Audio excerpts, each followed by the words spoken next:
entitled Hogansburg Dam Removal. And without further ado,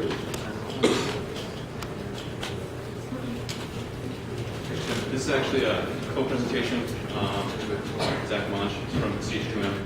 And again, just to introduce myself, my name is Tony David. I'm the Program Manager of Water Resources with the Syracuse Mohawk Tribe Environment Division. And it's my pleasure to present on the decommissioning and removal of the Hogansburg Dam. Any projects involving Indian tribe tend to be very multidisciplinary in nature, and this is no different. So if I could just preface this talk with saying, this, for me, in my opinion, this project became a true expression of tribal sovereignty, where tribal leadership and tribal council took a leadership role in negotiating and prescribing the restoration of our natural resources. And it's been a great process, a learning process for me to be involved as a project manager. And just to get a little bit of project background, the dam itself was built in 1929. It's located on the St. Regis River, and it's the first impassable barrier on this river, and it's roughly 850 square mile watershed on the northern slope of the Adirondacks. It's a north flowing river that empties into the St. Lawrence. There was unanimous resource agency support of the project in support of removal, and this support was memorialized in a settlement agreement that was filed with the Federal Energy Regulatory Commission. And a variety of state and federal permits applied to the project. And also, it took us more than 6 years really to get to this point, but I mean, in all honesty, this maybe started more than 200 years ago, when a portion of the tribal territory was purchased by the state of New York. So ever since then, we've been it's been our mission to reclaim and repatriate some of these lands back to the community. And this is just a map that shows the Hogansburg, what's known as the Hogansburg Triangle, shown in purple here with the project location right there. And this just represents the American side, the U.S. portion of the reserve. The territory is bisected by the U.S.-Canada border. And that's a picture of the project before removal. I'll just point out a couple things with the location of the DOT bridge, the State Route 37 bridge.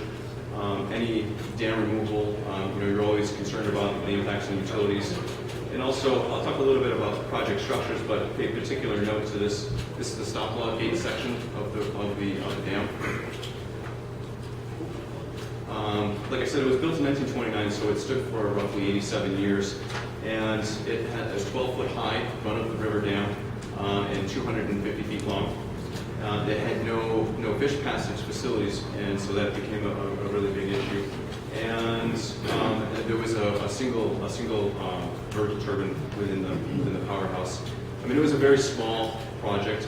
It was designed to power the town and light industry, turn of the century, and it had really outlived its usefulness.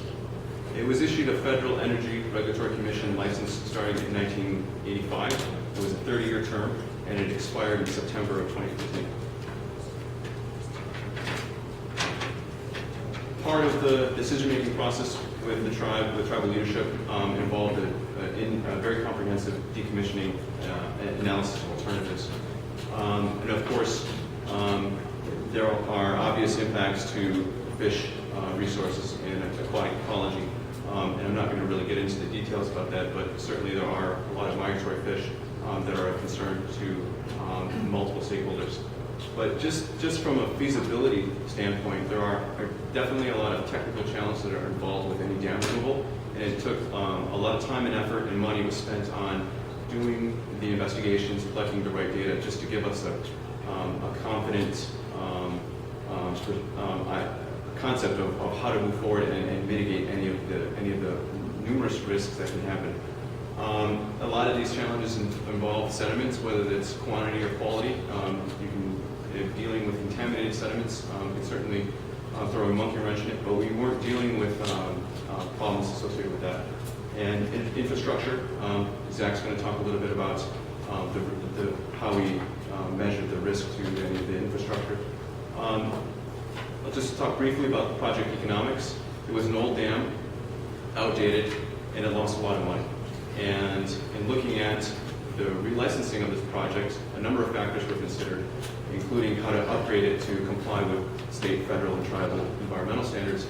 And basically, the conclusion that we came to with all of these was that this was a marginal hydropower project at best, and it was an ideal candidate for removal. And I'm not going to go over this timeline, but I just wanted to just illustrate that this was not a decision that was made in a rush. I mean, it was, sometimes I look at this slide, I don't know whether to laugh or cry. But, Scott, you know what I'm talking about. Just I've highlighted some of the major milestones here. But if you look at this, I mean, we received the notice to proceed from the FERC on a Friday afternoon. And first thing Monday morning, we hit the ground running. Timing was definitely built into our removal strategy, and just some of the components that informed that strategy, first of all, was impoundment drawdowns. Now, I mentioned the stop log gates before.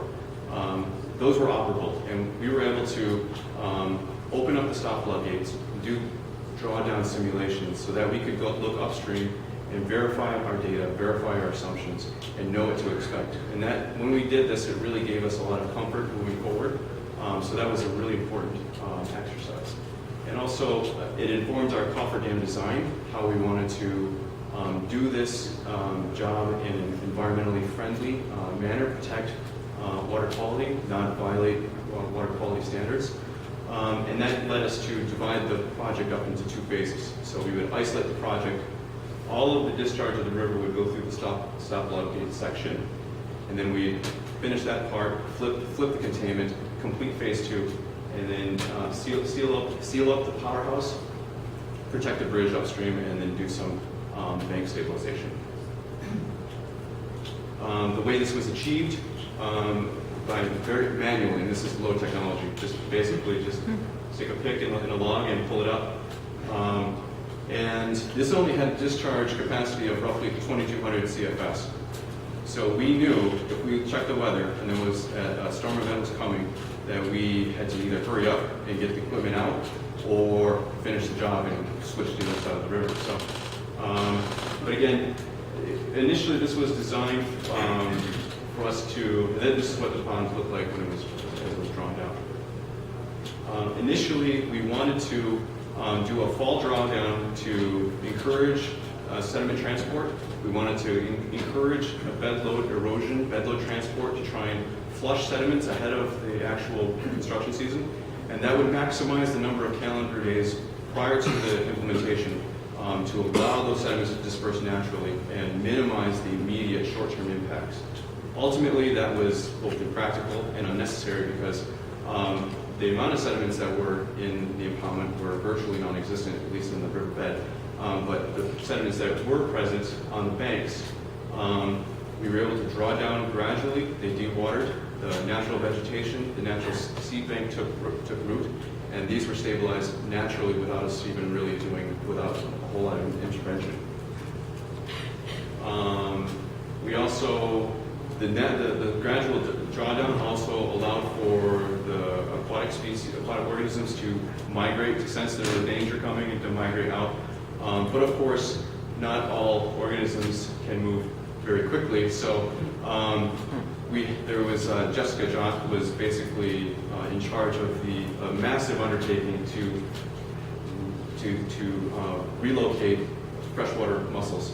In total, for an area that covered 4 miles, 66,000 freshwater mussels were relocated to a safe location. And these include some species of conservation needs. So the reason sediment transport was impractical is because there was a natural weir, a bedrock weir, within the impoundment, just immediately upstream.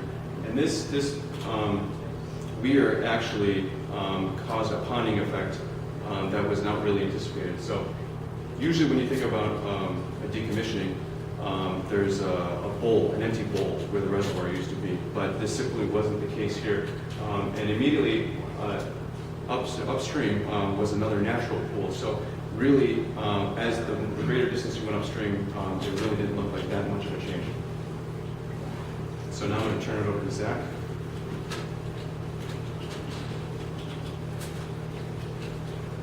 Thanks, Tony. I'm going to talk first about our modeling efforts that Tony was mentioning about sediment transport and flow rate before and after the dam removal.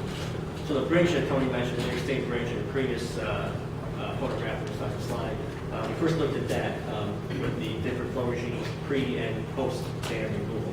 Because we want to make sure it's protected, obviously. So we did a whole hydraulic analysis, and in the end, the existing stone that was around the abutments was medium stone fill, which is a little bit on the smaller side, wasn't sufficient enough. So we upped that to heavy stone fill as part of the project, a larger stone, protect the bridge from any higher velocity or flow.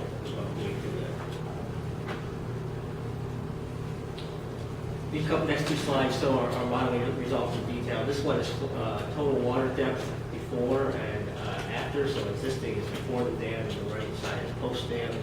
The brighter colors are deeper water depth, so before the dam is removed, upstream of the dam, which is for the bottom of the page, is deeper water. After the dam is removed, the opposite effect, water is shallower. Tony mentioned the natural weir. You can see it drops, but not as much as after the natural weir, which is here. We ran this for a number of different flows. This is for 1,000 CFS. You got it for 500, 1,000, 1,500, and so on. We had it for a bunch of different simulations. We also did this for velocities. So beforehand, with the dam and the impoundment, velocities are very low. Afterwards, the velocities pick up, particularly right at the dam after this natural weir. The natural weir is here. You see a little bit of velocity increase here, but the main increase in velocity has been around the dam. These were great for modeling. They were also great for the tribe's public outreach, so they could explain what would happen after the dam was gone, how things would look. The water would be lower, it would be faster in certain areas, and so on. And we did a sediment transport analysis. So the dark colors are deeper sediments, and as Tony mentioned, there's not really a whole lot within the stream. They're mainly on the banks, on the stream banks, the river banks. So that's why with the rate down velocity that we implemented, that we didn't really have the sediment transport challenge that we originally kind of anticipated. Now on to the construction aspect of this. As Tony mentioned, we broke it into two phases. First phase was for the first 230 feet of the dam removal, so powerhouse here. This is the dam. This is the contractor's coffer dam and water control plan. So they had a coffer dam, made a heavy stone fill and a liner. Upstream of the dam and downstream, they had sandbags and a liner to keep the sediment and everything else moving down the river. This is best shown as aerial photograph. Our contractor, Kingsbury, used a drone to get these aerials during construction. It's fantastic photos they got for us. So you can see the coffer dam here, the liner on it, and they had a diversion curtain, turbidity curtain upstream of that. And then downstream sandbags, which are underneath this other line. So you can see one of the big things with the permits we had was water quality, and no substantial visual increase in turbidity downstream. I think we held our turbidity back very well here. We had nothing going downstream. It worked very well throughout the construction. The other advantage we had is this past summer up in the North Country, we had very little rain. It was very dry. We didn't have any large substantial storms. Tony mentioned 2,200 CFS passing through the stop line structure that was here. We didn't get anywhere near that during the summer. We did get a big storm in October, at which point we were past this point around the phase 2. So we lucked out there. Our contractor lucked out there in that respect. Phase 2, so the first phase of the dam's gone, 3/4 of the river is open, flow is going through there. Same approach for the coffer dam.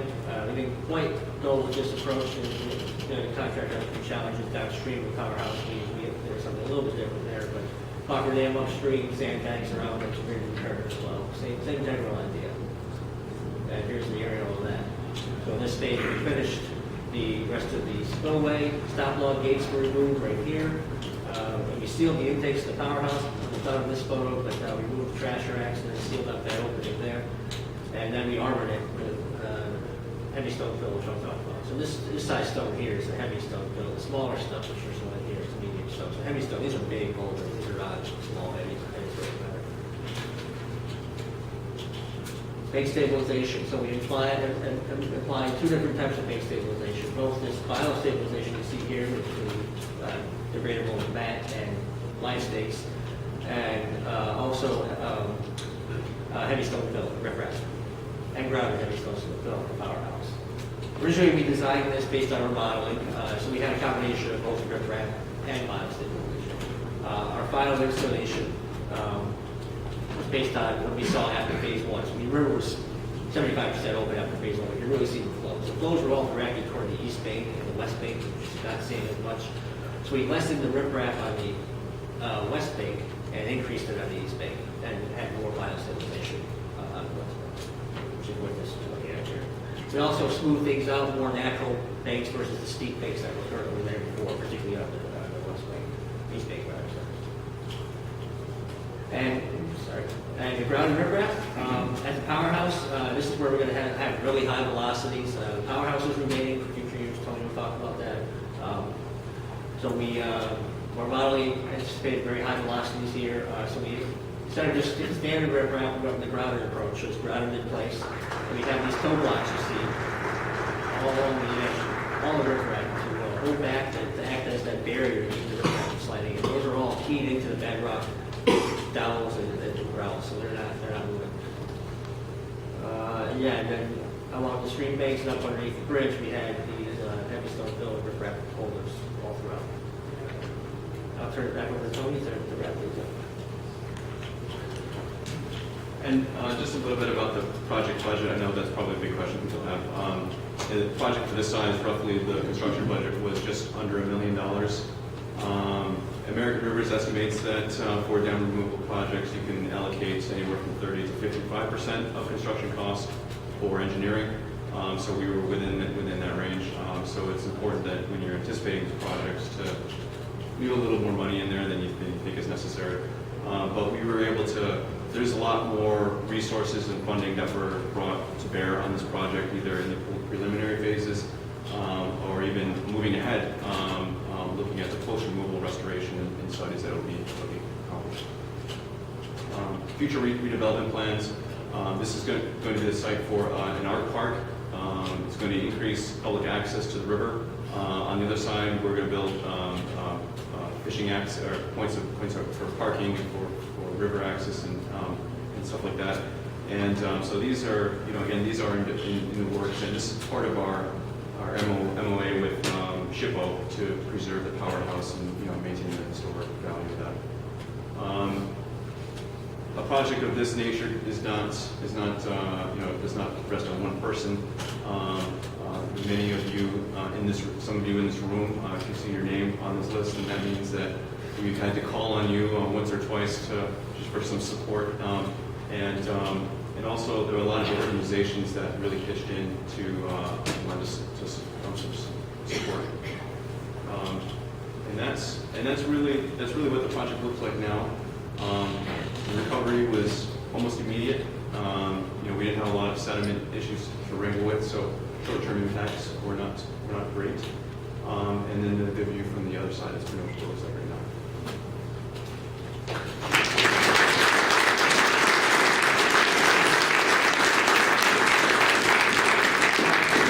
Time for one or two questions. Anybody? You're talking about access. Are you going to do any handicap access or anything there? Well, what I want to do is get the project done to the point where I can hand this off to the Art Park Committee. That's a part of the tribe's economic development, so they're tasked with how to do that, and certainly ADA compliance would be a consideration. Yeah. All the rock that you put in front of the dam before you rip the dam out, what happens to all that rock? I'm sorry? We reused it for the bank stabilization. So what we had for the Concord Dam, we ended up reusing it. We moved it over. Yeah, we didn't have to get rid of it. Yeah, I got used 2 times, 3 times. Just